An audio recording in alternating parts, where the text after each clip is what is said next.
ఎవ్వరికి రాని ఆలోచన ఓయోకి వచ్చింది.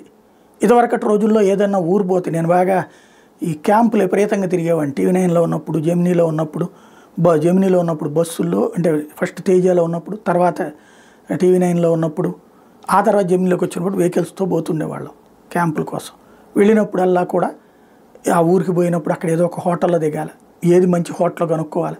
సరే టీవీ9లో ఉన్నప్పుడు మేము ముందు వెళ్ళిపోయి అక్కడ పని చేసుకుంటూ హోటల్ రూమ్ ఎత్తుకోవాలి. జెమినీలోకి వచ్చిన తర్వాత అంటే హెడ్గా ఉన్నాం కాబట్టి అక్కడ వాళ్ళు మన వాళ్ళు రూమ్ అరేంజ్ చేస్తారు, మన డబ్బులు కడితే సరిపోతుంది.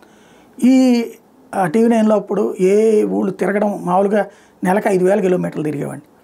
ప్రతి చోట కూడా పెద్ద సమస్య ఏంటంటే హోటల్ ఏది బాగుందంటే ఏదో ఒకటి చెప్తారు అక్కడ, ఆడికి పోతే ఆ తర్వాత దిగాక చాలా చిరాగ్గా ఉండేదన్నమాట.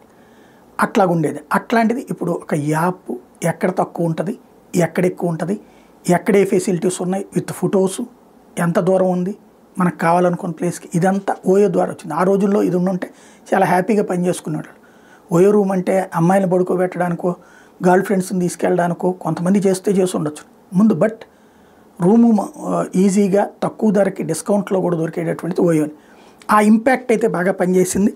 తాజాగా 2025 సంవత్సరానికి 623 కోట్ల ప్రాఫిట్ సంపాదించింది. రితేష్ అగర్వాల్ ఈ విషయాన్ని ప్రకటించుకొచ్చారు, ఫౌండర్.